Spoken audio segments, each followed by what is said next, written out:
Hi viewers, ಕರುನಾಡ ಕೈರುಚಿ ಕ್ರಿಯೇಷನ್ಸ್ಗೆ ಸ್ವಾಗತ. ನಾನಿವತ್ತು ವರಮಹಾಲಕ್ಷ್ಮೀ ದೇವಿಗೆ ಸಿಂಗಲ್ ಬಿನ್ಗೆ ಉಪಯೋಗಿಸ್ಕೊಂಡು ಹೇಗೆ ಅಲಂಕಾರ ಮಾಡ್ಬೋದು ಅನ್ನೋದನ್ನು ನಿಮ್ಮೊಟ್ಟಿಗೆ ಶೇರ್ ಮಾಡ್ಕೊಳ್ತಾ ಇದ್ದೀನಿ. ಮೊದಲಿಗೆ ಸೀರೆಯನ್ನು ಮಧ್ಯಭಾಗಕ್ಕೆ ಫೋಲ್ಡ್ ಮಾಡಿಕೊಂಡು ನಾವಿಲ್ಲಿ ಪ್ಲೀಟ್ಸನ್ನು ಮಾಡ್ಕೋಬೇಕಾಗತ್ತೆ. ಅರ್ಧ ಭಾಗ ಸೀರೆಯನ್ನು ನಾವಿಲ್ಲಿ ಪ್ಲೀಟ್ಸನ್ನು ಮಾಡ್ಕೋಬೇಕು.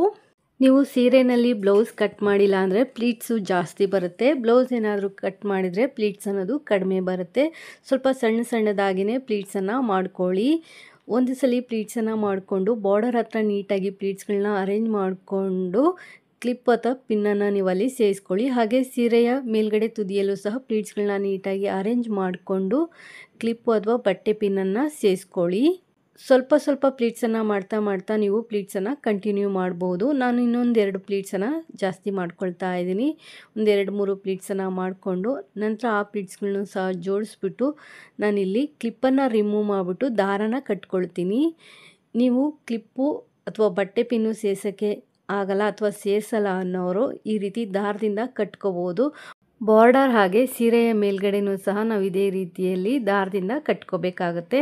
ನಾನಿಲ್ಲಿ ದಾರದಿಂದ ಕಟ್ಕೊಳ್ತಾ ಇದ್ದೀನಿ.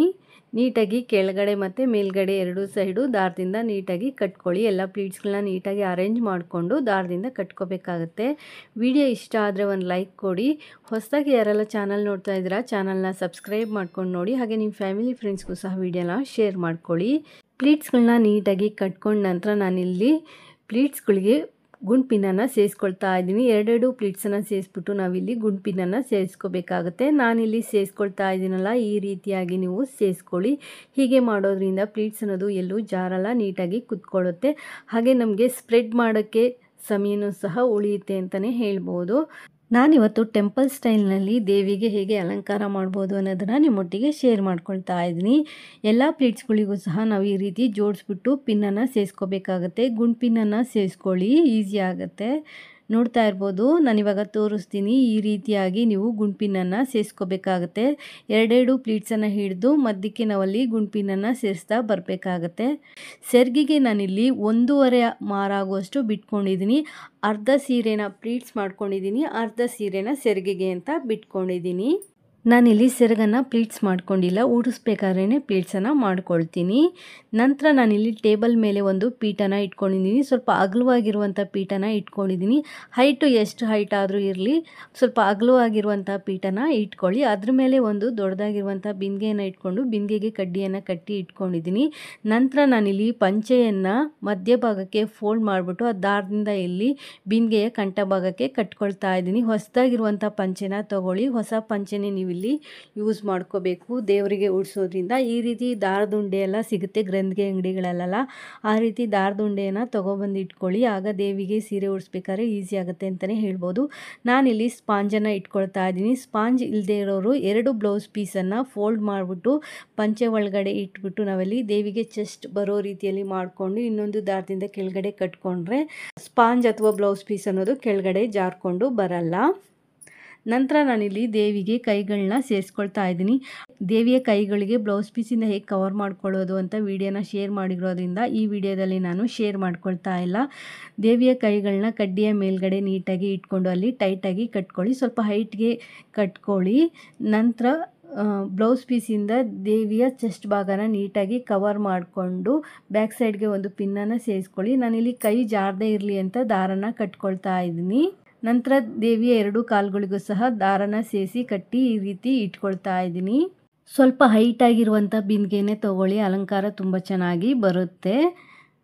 ಹಾಗೆ ನಾವು ಪೀಠದಿಂದ ಸ್ವಲ್ಪ ಹಿಂಭಾಗಕ್ಕೆ ಬರೋ ರೀತಿಯಲ್ಲಿ ಕಳಶದ ಬಿಂದಿಗೆಯನ್ನು ಇಟ್ಕೋಬೇಕು. ಅಲ್ಲಿ ಕಾಲಿಡಲಿಕ್ಕೆ ಜಾಗ ಸಿಗಬೇಕು ಪೀಠದ ಮೇಲೆ. ಆ ರೀತಿಯಲ್ಲಿ ನೀವು ಕಳಶದ ಬಿಂದಿಗೆಯನ್ನು ಇಟ್ಕೊಳ್ಳಿ. ನಾನಿಲ್ಲಿ ಎಡಗಡೆ ಕಾಲಿಗೆ ಸ್ವಲ್ಪ ಬೆಂಡ್ ಮಾಡಿಕೊಂಡು ದಾರನ ಕಟ್ಟಿ ಇಟ್ಕೊಂಡಿದ್ದೀನಿ. ಕಾಲು ಎಲ್ ಶೇಪಲ್ಲಿ ನೀಟಾಗಿ ಕಾಣಲಿ ಅಂತ ಹೇಳಿ ಸೀರೆಯ ಸೆರಗನ್ನು ಕಳಶದ ಪಕ್ಕ ಇಟ್ಕೊಂಡು ದೇವಿಯ 2 ಕಾಲುಗಳನ್ನ ನಾನು ಸೈಡ್ಗೆ ಮಾಡಿಕೊಂಡು ದೇವಿಯ ಸೊಂಟಕ್ಕೆ ನಾವೇನು ಪ್ಲೀಟ್ಸನ್ನು ಮಾಡ್ಕೊಂಡಿರ್ತೀವಿ ಆ ಪ್ಲೀಟ್ಸನ್ನು ನಾವು ಕಟ್ಕೋಬೇಕಾಗತ್ತೆ. ಟೈಟಾಗಿ ಗ್ರಿಪ್ಪಾಗಿ ದಾರದಿಂದ ಬಿಂದಿಗೆಯ ಕೆಳಗಡೆಗೆ ನಾವು ಕಟ್ಕೋಬೇಕಾಗತ್ತೆ. ಪಂಚೆಯಿಂದ ನಾವು ಬಿಂದಿಗೆನ ಕವರ್ ಮಾಡ್ಕೊಂಡಿರೋದ್ರಿಂದ ನಾವು ದಾರದಿಂದ ಪ್ಲೀಟ್ಸನ್ನು ದೇವಿಯ ಬಿಂದಿಗೆ ಕೆಳಭಾಗಕ್ಕೆ ಕಟ್ಟಿದಾಗ ಅದು ಗ್ರಿಪ್ಪಾಗಿ ನಿಲ್ಲುತ್ತೆ. ನೀವು ಬರೀ ಬಿಂದಿಗೆಗೆ ಕಟ್ಟಿದ್ರೆ ಕೆಳಗಡೆ ಜರುಗೋ ಚಾನ್ಸಸ್ ಇರುತ್ತೆ. ನೀಟಾಗಿ ಅಲ್ಲಿ ಟೈಟಾಗಿ ಪ್ಲೀಟ್ಸ್ಗಳು ಕುತ್ಕೋಬೇಕು, ಆ ರೀತಿಯಲ್ಲಿ ಕಟ್ಕೊಳ್ಳಿ. ನಂತರ ಸೆರಗನ್ನು ತಗೊಂಡು ನಾನು ಕಳಶದ ಹಿಂಭಾಗದಲ್ಲಿ ಹಾಕ್ಕೊಳ್ತಾ ಇದ್ದೀನಿ. ಈ ಅಲಂಕಾರದಲ್ಲಿ ನಾನು ದೇವಿಗೆ ಸೆರಗಿಂದನೇ ಕಾಲುಗಳನ್ನ ಕವರ್ ಮಾಡ್ಕೊಳ್ತಾ ಇದ್ದೀನಿ. ಸೆರಗಿನ ಮೇಲ್ಗಡೆ ಬಾರ್ಡರ್ ಏನು ಬರುತ್ತೆ ಆ ಬಾರ್ಡರನ್ನು ದೇವಿಯ ಕಾಲುಗಳಿಗೆ ನೀಟಾಗಿ ಸುತ್ತಿ, ದೇವಿಗೆ ನಾವು ಗೆಜ್ಜೆ ಹಾಕ್ತೀವಲ್ಲ ಅಲ್ಲಿ ಬಾರ್ಡರ್ ಅನ್ನೋದು ಹೈಲೈಟೆಡ್ ಆಗಿ ಮಾಡಿಕೊಂಡು ಬಟ್ಟೆ ಪಿನ್ನಿಂದ ನಾವಲ್ಲಿ ಸೆಕ್ಯೂರ್ ಮಾಡ್ಕೋಬೇಕು. ಸೀರೆಯ ಮೇಲ್ಗಡೆ ಬಾರ್ಡರ್ ಬರುತ್ತಲ್ಲ ಆ ಬಾರ್ಡರನ್ನು ದೇವಿಯ ಕಾಲುಗಳಿಗೆ ಕವರ್ ಮಾಡ್ಕೋಬೇಕು. ನಂತರ ಎಕ್ಸ್ಟ್ರಾ ಇರುವಂಥ ಸೀರೆ ಪಾರ್ಟನ್ನು ದೇವಿಯ ಕಾಲಿನ ಕೆಳಗಡೆ ತಗೊಂಡೋಗಿ ಕಳಶದ ಹಿಂಭಾಗ ಹಾಕ್ಕೊಂಡು ಅಲ್ಲಿ ನೀಟಾಗಿ ಇರೋ ರೀತಿಯಲ್ಲಿ ಮಾಡ್ಕೋಬೇಕಾಗತ್ತೆ.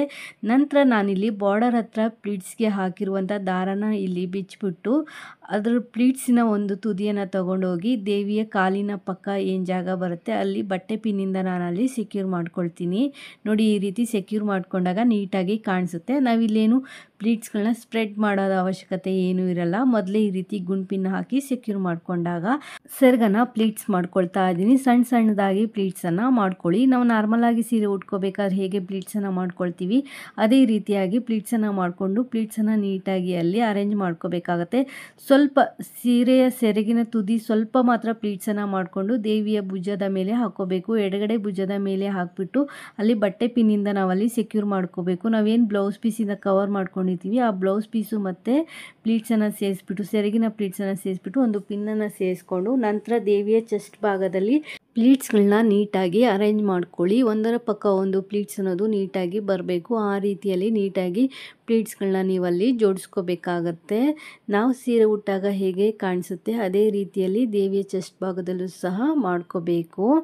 ಪ್ಲೀಟ್ಸ್ಗಳನ್ನ ನೀಟಾಗಿ ಅರೇಂಜ್ ಮಾಡ್ಕೊಂಡ ನಂತರ ದೇವಿಯ ಸೊಂಟಕ್ಕೆ ನಾವು ಒಂದು ಶೇಪನ್ನು ಕೊಟ್ಕೋಬೇಕಾಗತ್ತೆ. ಒಂದು ಶೇಪನ್ನು ಕೊಡಲಿಕ್ಕೆ ನಾವಿಲ್ಲಿ ಒಂದು ದಾರನ ಕಟ್ಕೋಬೇಕಾಗತ್ತೆ. ಹಿಂದ್ಗಡೆ ಇರುವಂಥ ಸೆರಗನ್ನು ಬಿಟ್ಬಿಟ್ಟು ನಾವು ಇಲ್ಲಿ ದಾರನ ಕಟ್ಕೋಬೇಕು. ಈ ರೀತಿ ನೀಟಾಗಿ ದಾರ ಕಟ್ಕೊಂಡು ಅಲ್ಲಿ ಸರಿ ಮಾಡ್ಕೊಳ್ಳಿ. ನೋಡಿ, ಎಕ್ಸ್ಟ್ರಾ ಇರುವಂತಹ ಸೆರಗೇನು ಬರುತ್ತೆ ಆ ಸೆರಗನ್ನು ನಾನು ಇನ್ನೊಂದು ಕಾಲುಗಳಿಗೆ ಕವರ್ ಮಾಡ್ಕೊಳ್ತಾ ಇದ್ದೀನಿ. ಆ ಸೆರಗಿನ ಒಳಗಡೆ ದೇವಿಯ ಕಾಲನ್ನು ಇಟ್ಕೋಬೇಕು.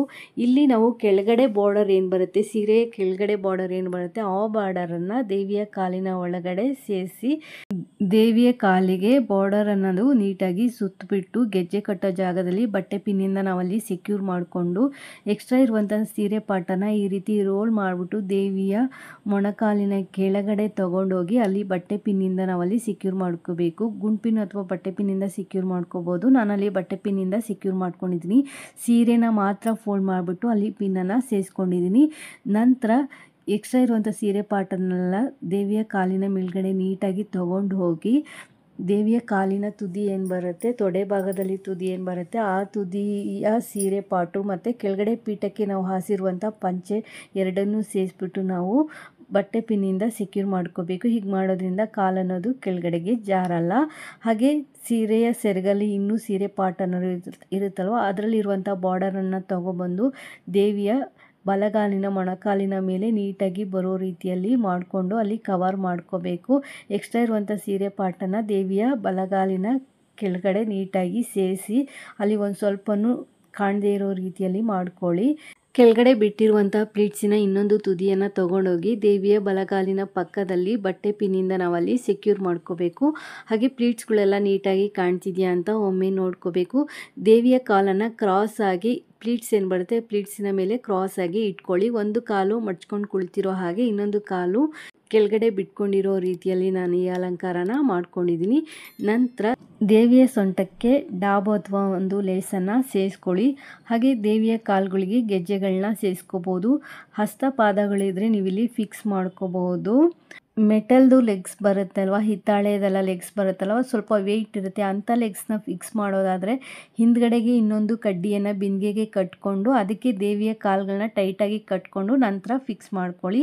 ಹಾಗೆ ದೇವರಿಗೆ ಅಂತ ಇಟ್ಕೊಂಡಿರುವಂಥ ಒಡವೆಗಳಿಂದ ದೇವಿಯನ್ನು ಅಲಂಕರಿಸಿ ಕಳಶದ ಬಿಂದಿಗೆಗೆ ನಿಮ್ಮ ಪದ್ಧತಿಯ ಪ್ರಕಾರ ನೀರು ಅಥವಾ ಅಕ್ಕಿಯನ್ನು ಹಾಕಿ ಮಾವಿನೆಲೆ ವಿಳ್ಯದೆಲೆಯನ್ನು ಇಟ್ಟು ತೆಂಗಿನಕಾಯಿ ಇಟ್ಟು ದೇವಿಗೆ ಮುಖಪದ್ಮವನ್ನು ಹಾಕಿ ಹೂಗಳಿಂದ ಅಲಂಕರಿಸಿ ಭಕ್ತಿ ಮತ್ತು ಶ್ರದ್ಧೆ ನಿಷ್ಠೆಯಿಂದ ದೇವಿಯನ್ನು ಆರಾಧಿಸಿ ಪೂರ್ತಿಯಾದ ಅಲಂಕಾರ ಆದ ನಂತರ ನೀವಿಲ್ಲಿ ದೇವಿಯನ್ನು ನೋಡ್ಬೋದು. ಈ ಅಲಂಕಾರ ಏನಾದರೂ ನಿಮಗೆ ಇಷ್ಟ ಆಯಿತು ಅಂದರೆ ಒಂದು ಲೈಕ್ ಕೊಡಿ. ಹೊಸದಾಗಿ ಯಾರೆಲ್ಲ ಚಾನಲ್ ನೋಡ್ತಾ ಇದ್ದೀರಾ ಚಾನಲ್ನ ಸಬ್ಸ್ಕ್ರೈಬ್ ಮಾಡ್ಕೊಂಡು ನೋಡಿ. ಹಾಗೆ ನಿಮ್ಮ ಫ್ಯಾಮಿಲಿ ಫ್ರೆಂಡ್ಸ್ಗೂ ಸಹ ವಿಡಿಯೋನ ಶೇರ್ ಮಾಡ್ಕೊಳ್ಳಿ. Thanks for watching this video.